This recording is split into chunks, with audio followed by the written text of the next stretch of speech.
This guy designed the most hydrodynamically perfect underwater shape. When it comes to speed, high speed, medium, and low speeds, John Holland's ship, I guess, his boat, it's the screensaver for this. John Holland made the first modern submarines. By modern, I mean not a hand-cranked piece of crap like the HMS or like the CSS Hunley. Although that's not the only one that Hunley made, and there's a couple of other models that he had that were pretty decently hydrodynamically alright. The problem is that the shape of the bow generally made it pitch one direction or the other. But the Holland, the SS-1 or the S-1 Holland, which is the United States' first real submarine, and the HMS Holland in Great Britain is the first British submarine. Theirs is in a museum. I believe ours is still sitting at the bottom of a river, and it shouldn't be too difficult to locate, except that it's under a bridge that people like to throw crap off of, so it's difficult to find that needle in a haystack, apparently. Mr. Holland was a genius. There is no doubt about that. He even made a toilet that would flush underwater. But I mean, it's not like you're in the bathroom and the bathroom is full of water. What I mean is it's in a submarine. You can use the bathroom in a submarine and still flush because of him. He also invented the first underwater respirators that were used for emergency rescue and for getting yourself out of a submarine. Now we know that in Japan, the perpetrators of the dastardly attack by the Japanese on December 7th, 1941. In Japan, it's not the aircraft that they focus on, it's the midget submarines. Some of the pictures that I've been posting up, they're Japanese midget submarines, Italian midget submarines. Basically, the Hunley wouldn't have even been considered a midget submarine. It would be considered a mini sub or a micro submarine. It's about the size of the Pig, which is it's a two-man submersible that the Italians used to great effect.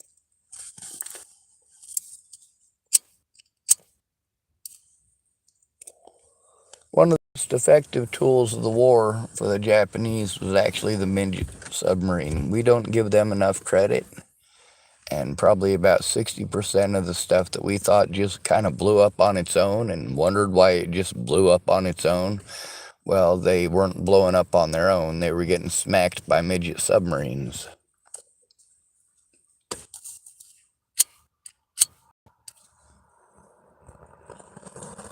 Later on, they had the Japanese use the, what's it called? It's their own version of their kamikaze submarines. I want to say the Kai-10. And it was a midget submarine too, and we ended up losing a lot of shipping to those as well. But we don't give them the credit that they really deserve because we don't want to promote that.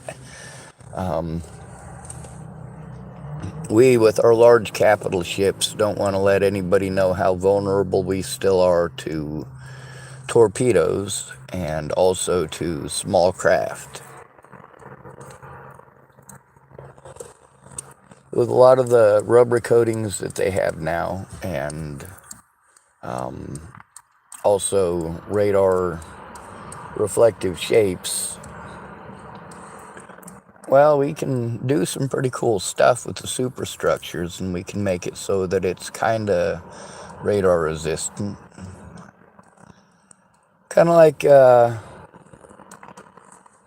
idea of having radar resistant missiles. We actually have them. Instead of having a rounded fuselage like on most of them, it's actually a triangle. If you cut it into a cross section, it's actually a triangle. The reason for that is because the flat sides basically reflect stuff in a different direction. If you've got improper angles, then you're going to end up with double refractions, and that'll definitely set off for a radar where you happen to be. Ocean radar is definitely a different situation, and they definitely have it. They have radar and sonar detectors for fish, and those are a lot more sensitive, believe it or not, than a World War II submarine. The reason I bring up the Holland 1 and the S1 and the HMS Holland, the reason I bring those up is because if you look at the shape of the one that they recovered in Great Britain, and you look at the top, you notice that the top of it is not on there. That's the shape that Mr. Holland wanted. There used to be a superstructure and a bunch of the crap that was on top, and over the years it rotted away before the thing was ever brought back up. And that right there was the one part of it that was not hydrodynamically sound. It went so it was low speed, but with some of the engines that they had at the time, if he'd have used two of the Manly Balzer engines, these were actually designed Zero engines, but if he'd have had two of those in his submarine, he could have gone pretty fast. We're talking about between 11 and 17 knots with the shape that he had, and that is pretty fast for a submarine, although the submarines we have today can actually go faster than that.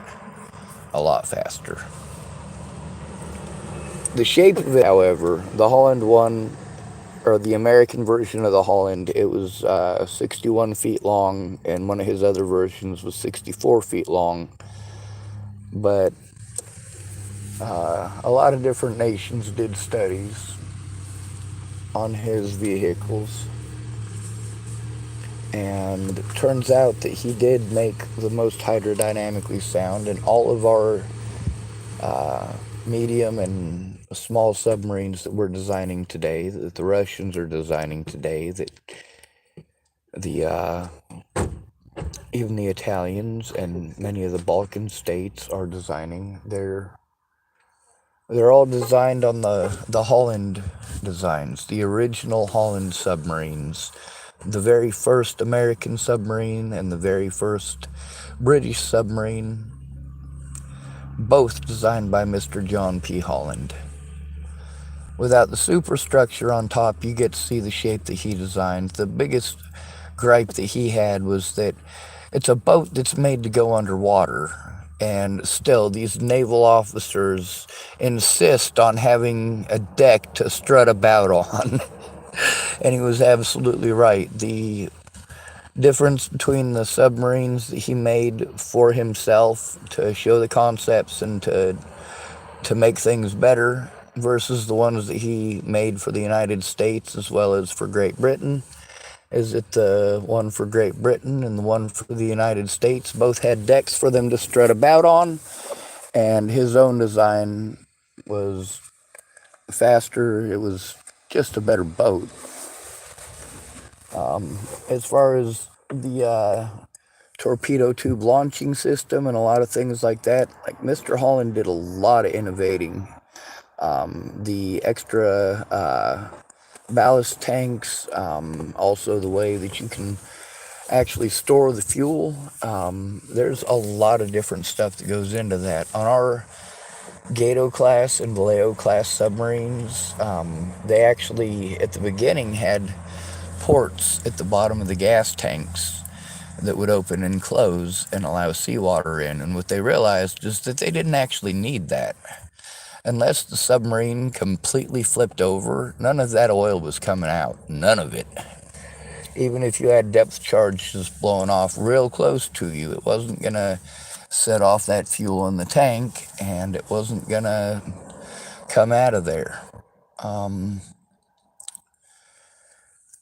Now, the reason I bring this up is because Mr. Holland, there's been a few people who are making replicas of his ship. There's also at least 5 or 6 people who have made Beaver midget submarines from World War II.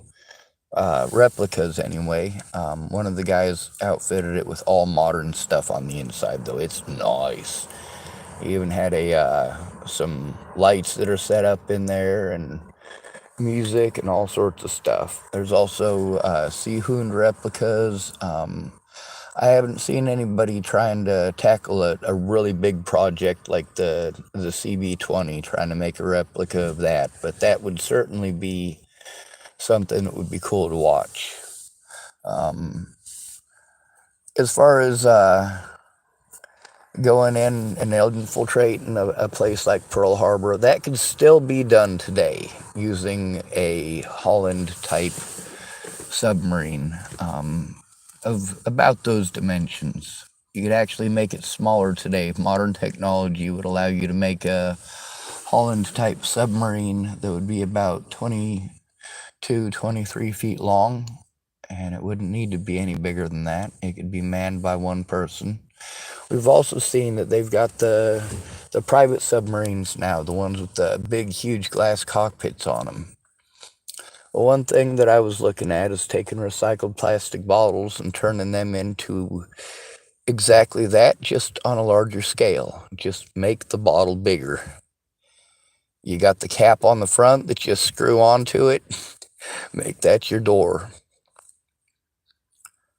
Now, it's something that I really like about the plastics. They're impact resistant. They're heat resistant to some degree. They can be made even more heat resistant.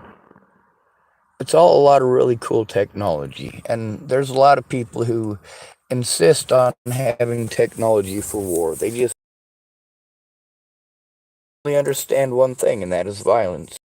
And anything that we have is an idea into something violent, into something that can be used for violence, and then they tell us not to be violent and try to prevent us from being violent with them. Well, I like the ideas that Mr. Holland had. I think it sucks that he had to sell out and turn it into a military thing in order to get the funding, but his own private submarines, the only reason that they had that kind of hardware on there is because that's what the militaries were willing to finance. If you can put explosives on it, or mines on it, or torpedoes on it, then the United States and Great Britain want it. If it's for research, like what Mr. Holland did, yeah, he put a hole in the bottom of his submarine so he could get out.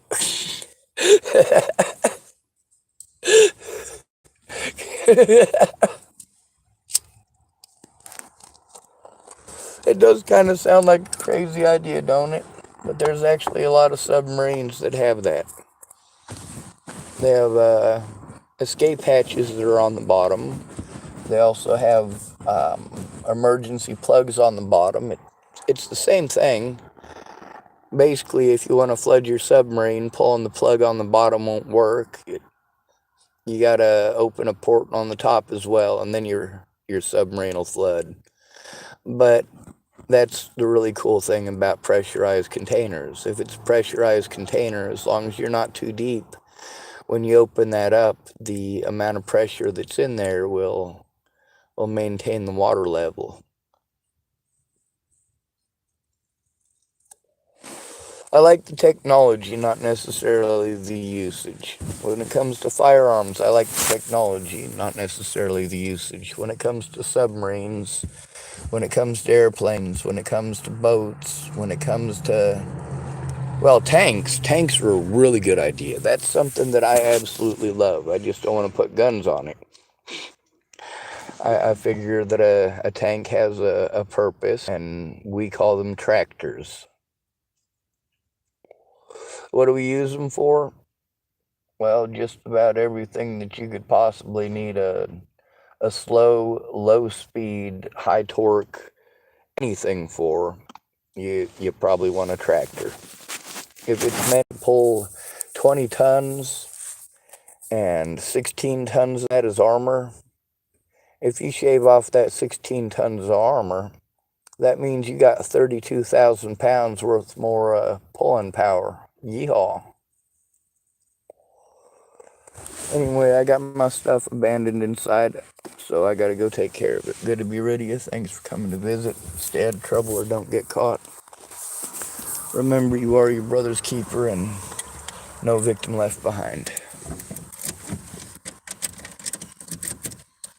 Screw it, I'll take care of that when I get back. Oh.